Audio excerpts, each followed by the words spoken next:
Students, welcome to Hind खोज। मैं आपकी इंस्ट्रक्टर शिउली बैनर्जी। दोस्तों, इंग्लिश हमारे लिए एक फॉरेन लैंग्वेज है, किसी के लिए सेकेंड लैंग्वेज है और किसी के लिए तो थर्ड लैंग्वेज भी है। ऐसे में छोटी छोटी चीजों में कंफ्यूजन होना बहुत कॉमन है। ऐसा ही एक कंफ्यूजन क्रिएट करने वाला सिचुएशन होता है जब 2 या 3 वर्ड्स होते हैं जिनके मीनिंग लगभग सिमिलर होते हैं, तो हम समझ नहीं पाते हैं किस पे डिफरेंस क्या है और किसको किस सिचुएशन में यूज करते हैं। ऐसा ही एक ग्रुप ऑफ वर्ड्स आप कह सकते हैं, 3 है actually, have to, suppose to, ought to. देखा जाए तो तीनों का मतलब एक ही है कि आपको ऐसा करना चाहिए। फिर 3 अलग अलग क्यों हैं और 3 कब कहाँ पे यूज करना है, आज के इस वीडियो लेसन में हम यही डिस्कस करेंगे। तो चलिए शुरू करते हैं हैव टू से। Have to is equal to must. जब हम कहना चाहते हैं कि कोई चीज आपको करना ही करना है, ऑब्लिगेटरी है, जिसमें कोई ऑप्शन ही नहीं है, वहां पे आप यूज करते हैं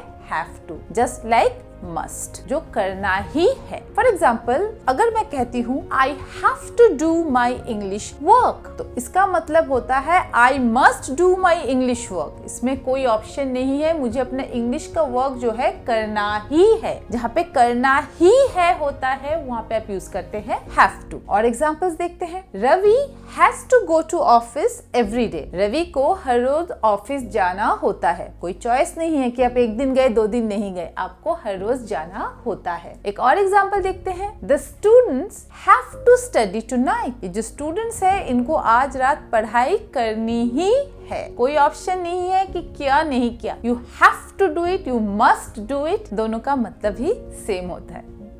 दोस्तों, अब बात करते हैं suppose to. Suppose to use होता है ऑब्लिगेशंस के लिए, ऐसे सिचुएशंस के लिए जहाँ पे आपसे कोई एक पर्टिकुलर बिहेवियर एक्सपेक्टेड है कि आपको इस सिचुएशन में ऐसा करना चाहिए या फिर आपको ऐसा करना चाहिए, आप किसी ड्यूटी बाउंड है वो करने के लिए। इस तरीके के सिचुएशन में सपोज टू का यूज किया जाता है। एग्जाम्पल्स देखते हैं। You are supposed to study hard in school। आपको स्कूल में मन लगा के पढ़ाई करनी चाहिए। ये बिहेवियर आपसे एक्सपेक्टेड है, या फिर कहा जाए आपकी ड्यूटी है कि आप जब स्कूल में है तो ध्यान से पढ़ाई करें। एक और एग्जाम्पल देखते हैं। You are supposed to help people in need। जरूरतमंदों की तुम्हें मदद करनी चाहिए। You are supposed to be nice to your family members। अपने फैमिली मेंबर्स को आदर से पेश आना चाहिए, सबको रिस्पेक्ट के साथ सबके साथ पेश आना चाहिए। All the employees are supposed to attend the meeting today। जितने भी एम्प्लॉइज हैं उन सबको आज की मीटिंग अटेंड करनी चाहिए। अब देखेंगे इन सभी सेंटेंसेस में, स्पेशली जो पहले के 3 सेंटेंसेस, जब मैंने कहा you are supposed to study hard या फिर you are supposed to be nice to family members, इन सब में आपकी ऑब्लिगेशन है, ड्यूटी है कि आप इस तरीके से पेश आए, फैमिली मेंबर्स के साथ आदर से पेश आए, जरूरतमंदों की मदद करें, स्कूल में ध्यान से पढ़ाई करें। ये आपकी ऑब्लिगेशंस है। जब हमने कहा सब एम्प्लॉइज को अटेंड करना है, तो एक एक्सपेक्टेड बिहेवियर है कि आपसे ये एक्सपेक्ट किया जा रहा है कि आपको ये अटेंड करना चाहिए। ऐसे सेंस में हम सपोज टू का यूज करते हैं। अब बात करते हैं ऑट टू की। ऑट टू यूज होता है किसी सजेशन के लिए, जब आप कुछ चीज सजेस्ट कर रहे हैं। If you want, you can do it. If you don't want, you don't have to do it। कोई कंपल्सरी नहीं है, कंपल्शन नहीं है, करना चाहिए एक सजेशन के रूप में इसको यूज किया जाता है। For example, the room is a mess, I ought to clean it but I am too tired. मेरा जो कमरा है बहुत ही बुरे हाल में है, मुझे इसे साफ करना चाहिए लेकिन मैं बहुत थका हुआ हूँ। अब साफ करना चाहिए, अगर मैं कहना चाहती कि साफ करना ही है तो हम यूज करते हैं हैव टू। जब हमने यूज किया ऑट टू, तो इसे जस्ट अ सजेशन, करना चाहिए लेकिन मेरा भी मन नहीं कर रहा है, कंपल्सरी नहीं है, इट्स जस्ट अ सजेशन। एक और एग्जाम्पल देखते हैं। I ought to revise for my English test tomorrow. कल के इंग्लिश टेस्ट के लिए मुझे रिवाइज करनी चाहिए तो ठीक है, लेकिन ये कंपल्सरी नहीं है, जस्ट अ सजेशन है, कर भी सकते हैं नहीं भी कर सकते हैं, इस सेंस में यूज किया हुआ है। एक और एग्जाम्पल देखते हैं। We ought to clean the house tonight. हमें आज रात को ही घर को साफ कर लेना चाहिए। अब ये कंपल्सरी नहीं है, कंपल्शन नहीं है, ये एक सजेशन है। आप किसी को सजेस्ट कर रहे हैं कि आज रात को हमें घर साफ कर लेना चाहिए। ऐसे सेंस में आप यूज करते हैं ought to।